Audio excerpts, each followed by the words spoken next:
गुरु ब्रह्मा गुरु विष्णु गुरुदेव महेश्वर गुरु साक्षात् परम ब्रह्म तस्मै श्री गुरुवे नमः। ओम नमो ब्रह्म दिव्यो ब्रह्म विद्या संप्रदायकृभ्यो वंशर्षिभ्यो महद्भ्यो नमो गुरुभ्यः। सर्वपल्लवरहितः प्रज्ञानघनः गर्धो ब्रह्मेवामस्मि। ओम नारायणं पद्भवं वसिष्ठं शक्तिं च तत्पुत्रं पराशरं च व्यासं सुगं गौड़पदं महांतं गोविंदमथास्य शिष्यं श्रीशंकराचार्यमथास्पदपादं च हस्तामलकं च शिष्यं तम तोटकं वर्तिकान्मन्ना सद्गुरुसन्ततो मानतोऽस्मि। श्रुतिस्मृतिपुराणानाम् आलयं करुणालयं नमामि भगवत्पादं शङ्करं लोकशङ्करं शङ्करं शङ्कराचार्यं केशवं बादरायणं सूत्रभाष्यकृतो वन्दे भगवन्तो पुनः पुनः। ईश्वरो गुरुरात्मेति मूर्तिभेद विभागिने व्योमवप्ताय देहाय दक्षिणामूर्तये नमः। ओम श्री गुरुभ्यो नमः। ओम श्री परमात्मने नमः। हम लोग गीता के 9वें अध्याय का अध्ययन कर रहे हैं। नारायण, एक धृष्टता की बात बतलाता हूँ, थोड़ा क्षमा करिएगा। पहले मैं कभी श्रीमद् भगवत गीता जब पढ़ता था तो यह सोचता था कि मैं अर्जुन हूँ और श्री कृष्ण साक्षात रूप में मुझे उपदेश दे रहे हैं। यह सोचकर भी गीता का अध्ययन करता था कि भगवान उपदेश कर रहे हैं और मैं घोड़े की तरह सुन रहा हूँ। जैसे यूँ लग रहा है कि मेरे लिए कहा जा रहा है कि रथ को खींचा करो बाबू, कभी खींचना बंद मत करो। कभी कभी तो ऐसा बदमाशी करता था कि मैं ही श्री कृष्ण हूँ और गीता का उपदेश कर रहा हूँ। ऐसे सोचने में मुझे बिल्कुल डर नहीं लगता था, क्योंकि ईश्वर डरने के लिए नहीं होता। अगर ईश्वर दूसरा है तो प्रेम करने के लिए है, और यदि अपने आप है, ईश्वर यदि अपने आप है तो अनुभव स्वरूप है। डरना तो पराये से होता है महाराज।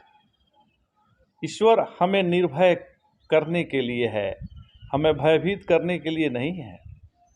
इसलिए जब कभी यह सोच लेता कि मैं ही श्री कृष्ण हूँ, मेरा मन ही अर्जुन है और मैं उसको उपदेश कर रहा हूँ, तब इस 9वें अध्याय के 19वें श्लोक का उच्चारण करके इस प्रकार चिंतन करता है कि अरे मेरे प्यारे मन, तपाम में हम मैं ही वर्षा करता हूँ, मैं ही रोकता हूँ, मैं ही खोलता हूँ, बंधन मुक्ति का हेतु भी मैं ही हूँ। अमृतम चैव मृत्युश्च, मैं ही अमृत हूँ और मैं ही मृत्यु हूँ। जन्म मृत्यु मेरा ही स्वरूप है। मुझमें ही वह अध्यस्त है। मैं ही ऐसा हूँ कि जिसको मृत्यु और अमृत स्पर्श नहीं करते हैं। मुझमें कई बार अमृत आता है और कई बार मृत्यु आती है। सद सच्चाम मर्जुना, मैं ही सत हूँ और मैं ही असत हूँ। अस्ति नास्ति प्रत्यय का जो अधिष्ठान है वह भी मैं ही हूँ। इदम अस्ति इदम नास्ति में जो इदम अस्ति है वह सत है और जो इदम नास्ति है वह असत है। यह दोनों प्रत्यय मुझ में ही उठते हैं। अरे भाई, आप परेशान न होइए, यह मैं नहीं, भगवान श्री कृष्ण बोल रहे हैं अर्जुन से। मैंने तो ऊंट बनकर ही गीता पढ़ी है। एक बार ऊंट पर 2 स्त्रियां बैठी हुई थी। एक सास थी और दूसरी उसकी बहू थी। तो सास आगे बैठी थी और बहू पीछे बैठी थी। सास ने कहा कि बहू मेरी कमर पकड़ रहना, नहीं तो जब ऊंट उठेगा, जब ऊंट बैठेगा तो गिर जाओगी। वह ऊंट जब पीछे की तरफ बैठा तो वह सास की कमर पकड़ ली, सो नहीं गिरी, बच गई। लेकिन जब ऊंट दोबारा आगे की ओर बैठा तो सास ही गिर गई। बहू बोली कि अरे मैया, यह क्या हुआ? तो सास बोली कि मैं क्या जानूं कि ऊंट 2 बार बैठता है। तो जब अमृत चैव मृत्युश्च, अमृत भी परमात्मा और मृत्यु भी परमात्मा, तब मरने से क्या डरते हो? और मृत्यु आकार विवर्त परम ब्रह्म परमात्मा का ही स्वरूप है। तब देहाभिमान के सिवाय अपने को हस्तपाद आदि आकार विशिष्ट समझे बिना मृत्यु के डर क्या?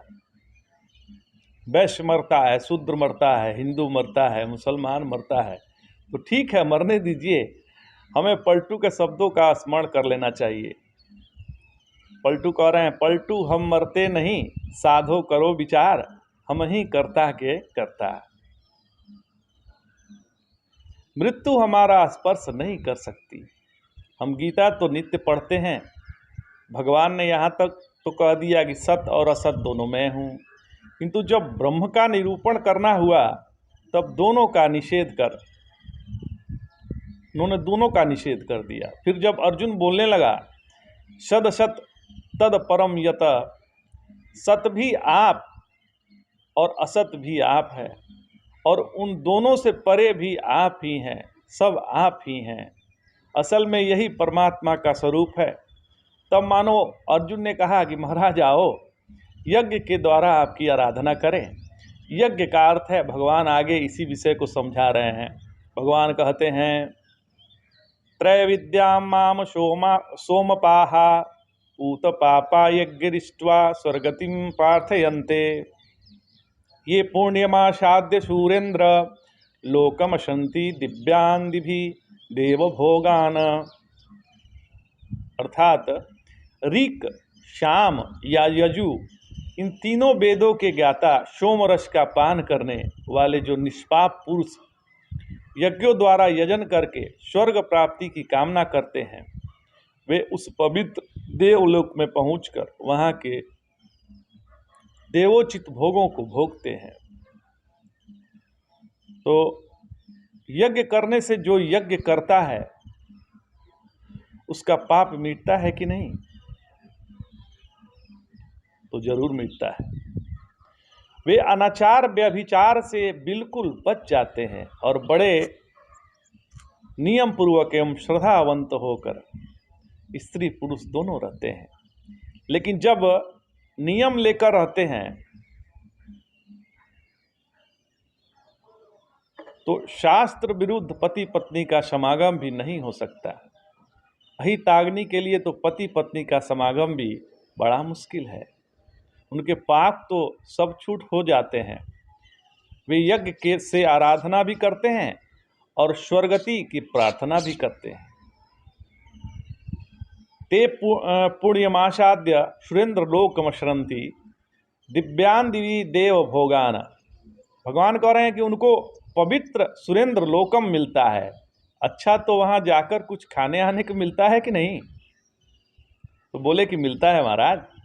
वहाँ जाकर तो देवताओं के जो दिव्य भोग हैं उनको खूब खाते पीते हैं। लेकिन भगवान कह रहे हैं कि बस एक बात का ध्यान देना आवश्यक है कि जितना आपका पुण्य है उतना दिन ही वहाँ वास है। फिर उसके बाद फिर जैसे जब आदमी किसी होटल में ठहरने के लिए जाता है और वह जितना पैसा जमा करता है उसी के अनुसार कमरा और खाने पीने की व्यवस्था होती है। यहाँ तक कि सुरा सुंदरी भी मिल जाती है, परंतु पैसा खत्म होते ही क्या होता है? सभी भूत उतर जाता है। तो भगवान आगे कहते हैं, ते तम भुक्त्वा स्वर्ग लोकम विशालम छिड़े पुड़िये मृत्युलोकम विशंति एवं त्रैधर्म मनो प्रपन्ना गतागतम काम कामा लभन्ते। अर्थात उस विशाल स्वर्ग लोक को भोग कर पुण्य क्षीण होने पर वह पुनः पुनः मृत्युलोक में आ जाते हैं। इस प्रकार त्रयी धर्म का अनुसरण करने वाले वे भोगकामी पुरुष आवागमन के चक्र में पड़े रहते हैं। तो तात्पर्य यह है महाराज कि किसी भी प्रकार की कामना रहते हुए शांति नहीं मिल सकती। शांति तो कामनाहीन पुरुषों को ही मिलती है, किंतु निष्कामता तो बहुत कठिन है। लोगों को लौकिक भोगों की कामना नहीं रहती तो अलौकिक भोगों की सिद्धियों की कामना होने लगती है। वैराग्य तो ईश्वर और बोधवान को भी नहीं होता। तो ईश्वर और बोधवान को वैराग्य क्यों नहीं होता? तो ईश्वर का यदि ऐश्वर्य में वैराग्य हो जाए और वह उसे त्याग दे तो ईश्वरता ही नहीं रहेगी। ऐश्वर्य के कारण ही ईश्वर की ईश्वरता है तथा बोधवान की दृष्टि में किसी वस्तु की सत्ता ही नहीं है। फिर वो वैराग्य किससे करेगा? अथवा वह सबको अपना स्वरूप ही देखता है, इसलिए राग या वैराग का उसके लिए कोई प्रसंग ही नहीं बनता। वास्तव में तो वह यहाँ वैराग का महत्व दिखलाया है। इस कथन से ईश्वर और बोधवान की अवज्ञा नहीं की गई है। अब अगले श्लोक में भगवान जो है भक्ति की पुष्टि करते हैं। अनन्यासिन्ते अंतो माम ये जना पर्युपासते तेषां नित्यभियुक्तानां योगक्षेमं वहाम्यहम्। इतना सुंदर श्लोक है महाराज कि केवल पढ़ने मात्र से लगता है कि योगक्षेम भगवान वहन कर रहे हैं। अनन्यो चिन्तयन्तो माम ये जनाः पर्युपासते तेषां नित्यभियुक्तानां योगक्षेमं वहाम्यहम्। जो लोग अनन्य भाव से चिंतन करते हुए सब प्रकार मेरी उपासना करते हैं, उस निरंतर चित्त समाहित चित्त वालों के योगक्षेम का भार मैं स्वयं धारण करता हूँ। अप्राप्त वस्तु की प्राप्ति का नाम योग है और साधक को तो भक्ति या आत्मरति ही अभिष्ट है। अन्य वस्तुओं की तो उसे आवश्यकता ही नहीं होती। अतः भक्ति या आत्मरति की प्राप्ति करा देना ही योग है तथा प्राप्त वस्तु की रक्षा करना ही क्षेम है। अतः प्राप्ति हुई भक्ति का स्थायी रूप में बनाए रखना ही को यह क्षेम समझना चाहिए। यहाँ भगवान का अभिप्राय यह है कि जो अनन्य भाव से मेरी उपासना करते हैं उन्हें मैं अपनी भक्ति देता हूँ। यदि वे आत्मनिष्ठ हैं तो उन्हें आत्माकार वृत्ति से च्युत होने नहीं देता। उनकी यह वृत्ति बढ़ती रहे, यही मेरी कृपा है। भजन करने वालों को तो अधिक धन की तो इच्छा ही नहीं होती। यदि इच्छा ही हो भी तो अधिक धन नहीं देता। केवल निर्वाह मात्र की ही व्यवस्था करता हूँ। तो आज इतना ही। कल जो है इस श्लोक जो अनन्यो चिन्तयन्तो मां ये जनाः पर्युपासते तेषां नित्यभियुक्तानां योगक्षेमं वहाम्यहम्, इस श्लोक की अच्छी से व्याख्या करेंगे भगवत कृपा से और इसको बढ़िया से समझेंगे। आज इतना ही। जय जय शंकर, हर हर शंकर।